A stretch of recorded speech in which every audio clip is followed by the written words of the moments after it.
하나님께서는 이 18장의 창세기 18장을 돌이켜서 생각해 보시면 아브라함 가정에 찾아오셔서 1년 뒤에 너에게 아들이 있을 것이다. 이렇게 이제 약속을 하셨습니다. 그리고 이제 19장에서 소돔 고모라 심판이 있었죠. 그러니까 지금 아직 1년이 안 된 시점이에요. 처음에는 하나님께서 1년 뒤에 아들이 있을 것이다 이 말을 믿지를 못했어요. 왜냐하면 자기들이 나이가 너무 많아서 이것이 신체적으로 불가능하다고 생각했기 때문에 받아들일 수가 없었습니다. 그런데 결국 그들은 여호와께서 능치 못할 일이 있겠느냐, 나는 전능한 하나님이 아니냐 하는 말씀에 그들은 설복되어서 이제 그 약속을 받아들이게 됐습니다. 그리고 얼마나 기뻤겠습니까? 서로 아마 얼싸안고 행복감과 기쁨에 가득 찼을 거예요. 그리고 둘이는 이제 더 깊은 사랑에 빠지게 됐고, 자기들을 통해서 장차 오실 예수 그리스도, 그분을 위해서 자기들이 택함을 받았다라는 그 영광스러움, 그것을 그들은 이제 알았기 때문에 아주 벅찬 행복감으로 매일 가득 찬 삶을 살았을 겁니다. 그리고 아브라함은 이제 가축을 위해서 보다 넓은 푸른 초장을 찾아서 1절에 보시면 20장 1절에 네게부 땅, 전에는 남방이라고 번역이 되어 있었죠. 이제 남쪽 지역이에요. 가나안 땅의 남쪽 지역. 남쪽 지역으로 자꾸 오다 보면 어디로 가까우냐면 이제 블레셋이랑 가깝습니다. 근데 그 블레셋 땅의 일부인 그랄이라는 곳에까지 이제 아브라함이 내려오다가 1절인 대로 그랄이라는 곳에 이제 거류를 하게 됩니다. 그리고 거기를 다스리는 왕이 아비멜렉이에요. 근데 고유 명사, 그 사람의 이름은 아니고 어떤 직함입니다. 누구누구 왕, 누구누구 대통령 하는 것처럼 뒤에 붙는 직함이란 말이죠. 그래서 아브라함은 이제 거기서 거하게 됐는데 이곳 사람들이 아주 무지막지한 사람들이란 말이에요. 얼마든지 남자들이 예쁜 여자가 있거나 자기 마음에 드는 여자가 있으면 남자를 죽이고 여자를 빼앗는 그런 일을 서슴지 않게 하는 그런 시대, 그런 지역이었습니다. 여기도 가나안 사람들과 마찬가지로 그렇게 아주 악한 사람들이 있단 말이에요. 특별히 왕들은 더 그랬습니다. 그래서 아브라함과 그 가족들이 여러 많잖아요. 전에 막 14장에서 집에서 길리운 318인의 그 군사들도 있고 사병들도 있고 막 그 식솔들을 다 데리고 아비멜렉의 영토로 이제 들어간 겁니다. 당장 아브라함하고 사라에게 어떤 위협이 가해진 건 아니에요. 그리고 하나님께서 분명히 1년 뒤에 아들을 낳을 것이라고 약속을 하셨으면 자기네들에게 목숨을 잃는 위험이 닥칠 수 있습니까? 없습니까? 없죠. 만약에 자기들이 1년 안에 죽어버린다면 하나님의 약속이 이루어질 수 없잖아요. 하나님은 약속을 이루시기 위해서라도 그들을 반드시 보호해 주실 겁니다. 약속을 딱 붙들었어야 되는데 아브라함은 어떻게 그렇게 이렇게 금방 그 믿음이 툭 떨어져 가지고 말이죠. 이렇게 상황에 그랄 지역에 있는 사람들을 두려워해 가지고 위협감을 느끼고 공포심에 막 떨면서 거짓말을 이제 하게 된 겁니다. 하나님의 약속에 대한 확신이 순식간에 아마 그냥 싹 풍선에 구멍이 뚫려가지고 싹 바람 빠지듯이 그렇게 싹 줄어버린 거예요. 그래서 이제 둘이서 어떻게 작전을 짰습니까? 창세기 12장 뒷부분에 나온 것처럼 또 동일한 죄를 또 반복합니다. 사람이 그렇죠. 우리도 한 번 겪었으면 이제는 다시는 그런 실수 범하지 않는다. 하나님께서 지켜주시고 함께해 주신 경험이 있으면 지난번처럼 하나님이 지켜주실 거야. 딱 이러면 얼마나 좋겠어요. 그런데 인간이 오늘 본문 속에서 보면 믿음의 조상이요, 참 위대한 믿음을 가졌다고 하는 아브라함도 참 사람이다. 사람은 이렇게 연약하다 하는 것을 보여줍니다. 우리는 안 그렇겠습니까?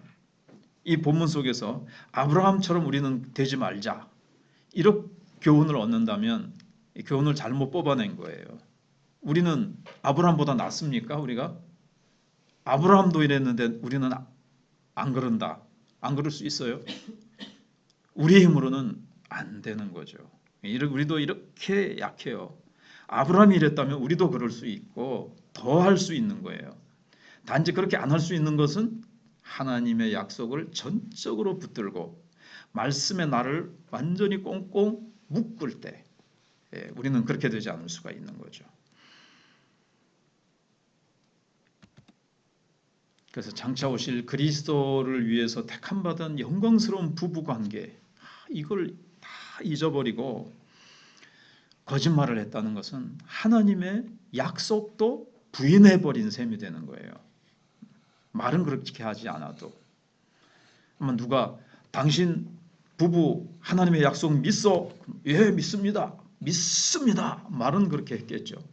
근데 실제적으로는 삶 속에서 행동으로는 다시 그 위기 앞에서 우리는 부부 아닙니다. 우리는 오빠, 너희 동생입니다. 이렇게 얘기를 한 거예요. 실제로 배다른 동생이긴 해요, 사라가. 그렇지만 부부관계라는 것은 부인한 셈이 되잖아요. 방금 말씀드린 대로 그 부부관계라는 것이 그냥 보통 부부관계가 아니라 장차 그리스도를 이 땅에 오게 하시기 위해서 택함받은 영광스러운 부부관계인데 이거 잘 기억했더라면 영광스러운 택함받은 부부다. 하나님이 동행하시고 지켜주시고 인도하실 것이다. 이걸 이제 더 그냥 믿었을 거 아니에요. 근데 그 약속을 부인해버린 셈이 되는 거예요. 영광스러운 선택을 부인해버린 셈이 되는 거죠.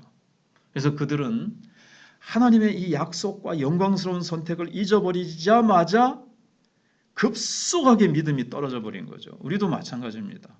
하나님의 약속을 잊어버리면 하나님이 창세전에 우리를 택하신 내가 하나님의 그런 귀한 자녀라는 이 귀한 신분, 이걸 잊어버리면 세상 속에서 환경 보고 사람 보고 그냥 우리는 믿음이 순식간에 급속하게 냉각돼 버리고 이렇게 붕괴돼 버립니다. 아브라함이 지금 그랬습니다.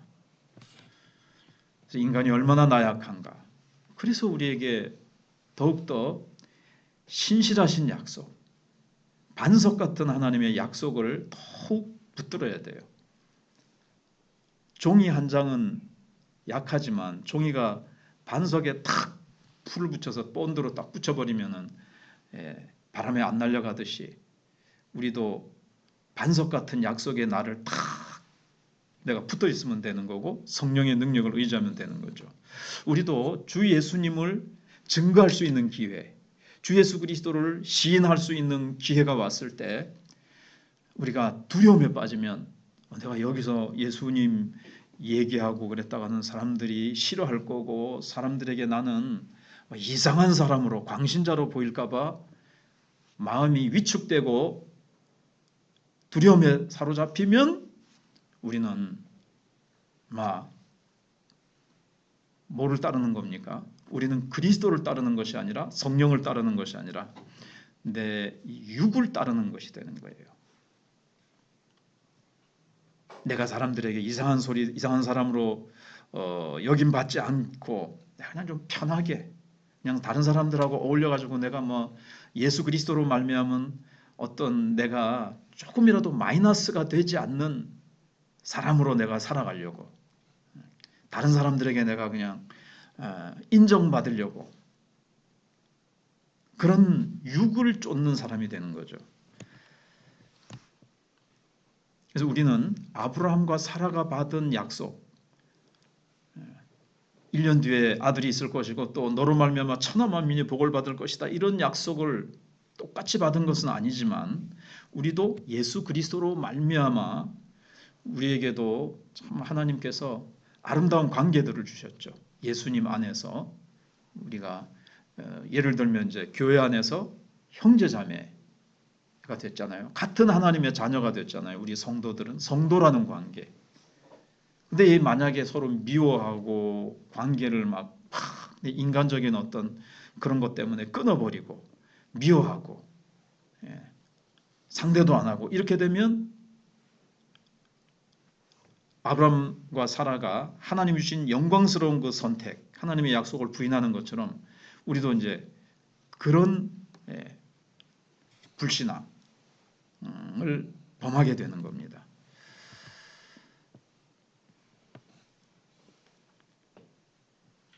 그래서 우리도 아브라함과 사라처럼 이렇게 변함없는 믿음을 가지면 참 좋겠는데, 나중에 가서는 이제 그런 믿음으로 아브라함도 성숙되지만 그 전까지는 믿음이 툭 떨어졌다가 이렇게 또 막 벅벅 기는, 그래가지고 아비멜렉 앞에서 수치를 당하고 하나님 앞에서도 참 부끄럽고 이런 지금 사건 속으로 휘말려 들어가듯이 우리도 그래요.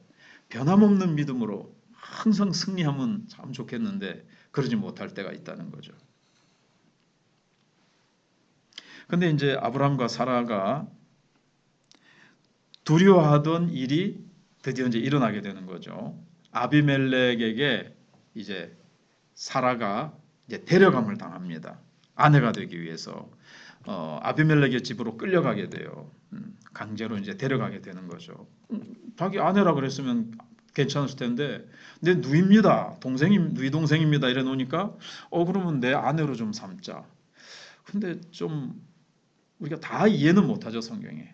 90세 된 사라가 얼마나 예뻤길래, 글쎄 아기를 낳기 위해서, 아들을 낳기 위해서 좀 하나님이 확 그냥 젊음이 다시 꽃피게 하셨는지 어땠는지는 모르겠어요. 어찌됐든 이제 아브라함과 사라는 헤어지게 됐습니다, 잠깐. 그래서 사라는 아비멜렉의 아내가 지금 될 판이에요. 그럼 하나님의 약속은 어떻게 됩니까?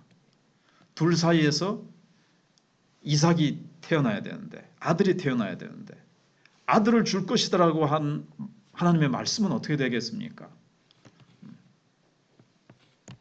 그 말씀은 이제 170% 날아가 버릴까요? 그럴 수 없죠. 그러면 예수 그리스도가 이 땅에 오실 수가 없게 되거든요. 그렇기 때문에 하나님께서는 예수 그리스도를 이 땅에 보내주시겠다고 하시는 약속 때문에 아브라함과 사라 그 사이를, 그 부부관계를 하나님이 딱 지켜주시는 겁니다. 아브라함과 이제 사라는 거짓말을 통해서 이 하나님이 주실 이 영광을 지금 날려버릴 지금 아주 위기에 이제 처하게 된 거죠. 근데 아브라함이 이제 더 이상 믿음으로 살지 않았어요. 거짓말을 했어요. 그럼 이제 하나님의 말씀은 방금 말씀드린 대로 이제 공수표가 되거나 하나님의 약속은 어떻게 되겠습니까? 아브라함의 불신앙과 잘못된 거짓말의 한 행동이 하나님의 말씀을 수포로 돌아가게 할 수 있습니까? 우리가 잘 알듯이 그럴 수 없죠.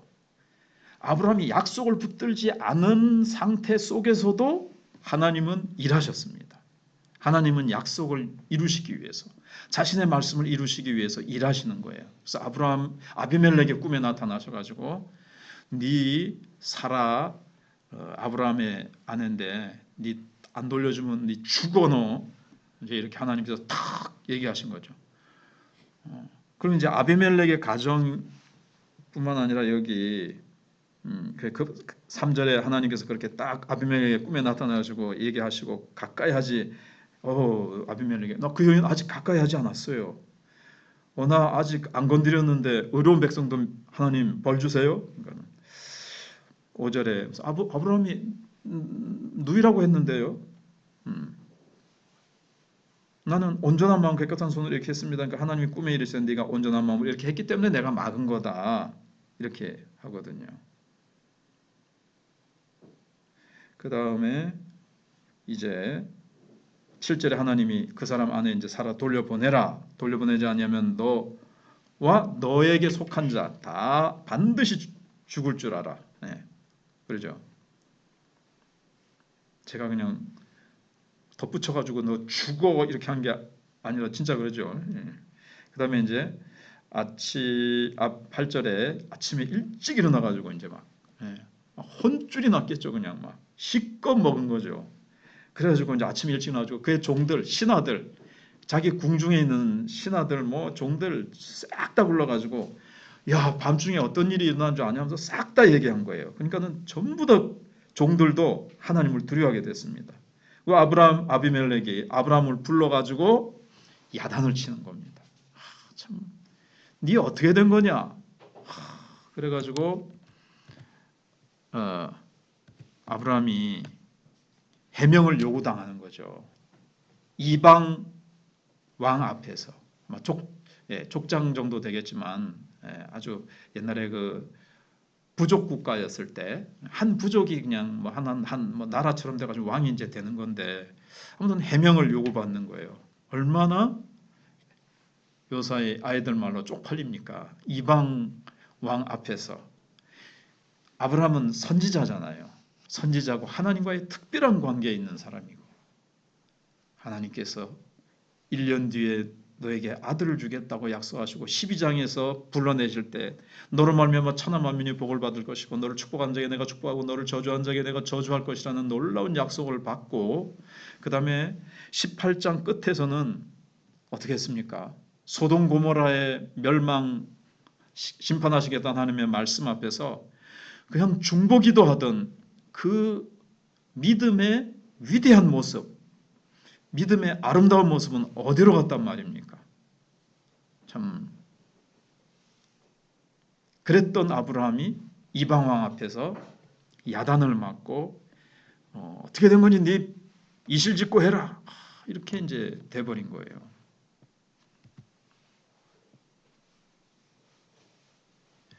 그래서 우리는 이 말씀 속에서 하나님의 약속, 하나님은 약속을 반드시 지키시기 때문에 어떠한 상황 가운데서도 아무리 상황이 어려워지고 주변 환경이 또 주변에 있는 사람들이 나를 삼킬 듯이 위험스러운 상황 가운데서도 우리는 약속을 붙들고 아브라함처럼 성경에 나오는 또 우리도 자주 그랬듯이 두려움에 빠져서 약속은 어디론가 도망가 버리고 두려움 속에서 거짓말을 한다거나 타협한다거나 그렇게 우리가 해서는 안 된다는 것을 이제 우리가 이제 이렇게 배우게 됩니다.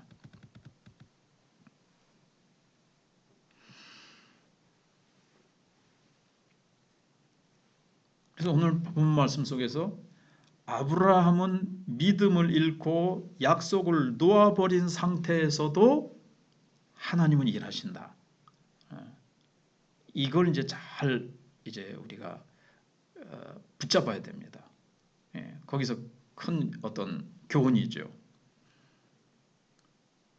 아브라함이 없어도 아브라함이 믿음을 잃어버리면 하나님도 일하실 수 없습니까? 그게 아니라는 것을 이제 보여주는 거예요.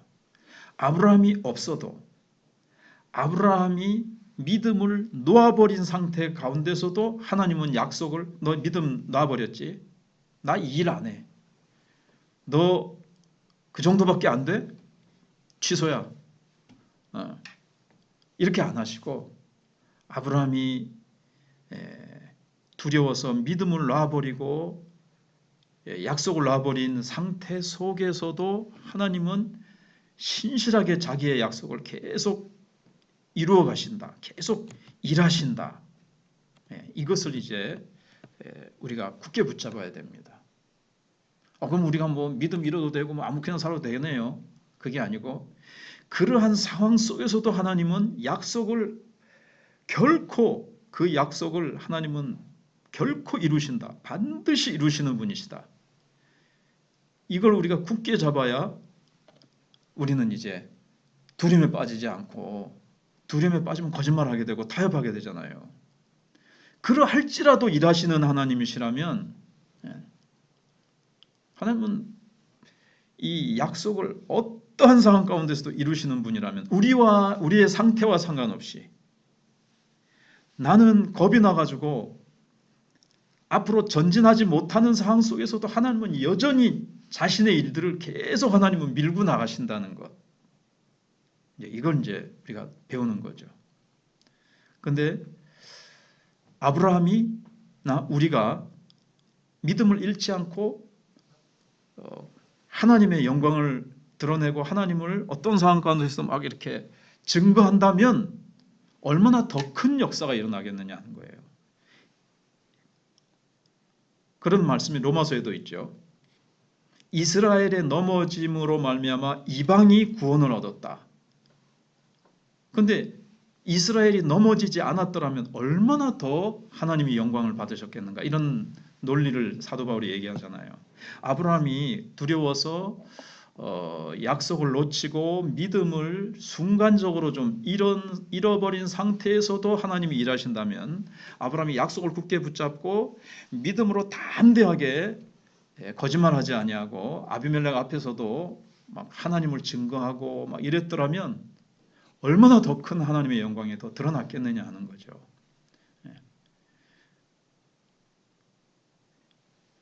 충분히 이해가 되죠. 그래서 오늘 보면 아브라함이 그냥 막 코가 석자나 빠지고 막 엄청나게 수치를 당하고 이랬는데도 아비멜렉이 이제 어떻게 합니까? 기도해 달라 그러죠. 그리고 다 이제 14절에 다 돌려보내고 15절에서 네가 보기 좋은 땅에 네 마음대로 너 여기 거해라. 풀도 많이 그 양떼들에게 먹이고 막 뭐 있고 싶은 만큼 있어. 그렇게 하고 16절에서 또 은 1000개 더 줘요. 야, 거짓말하고도 쪽팔리는 일 하고도 부자가 되네요. 사건은 해피엔드로 좀 끝나요.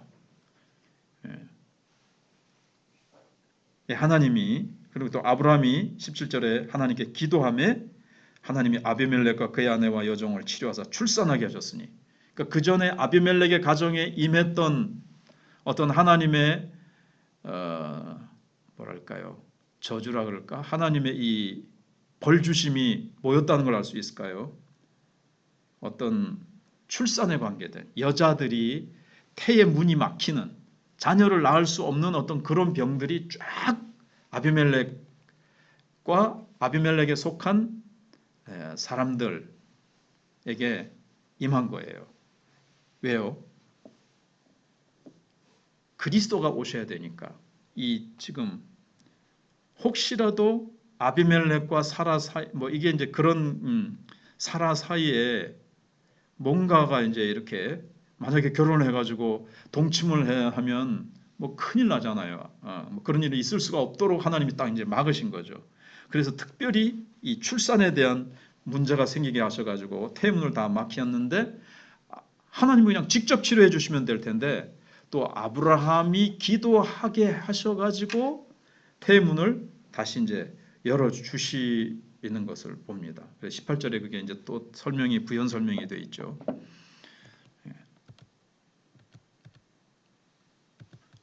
그래서 우리는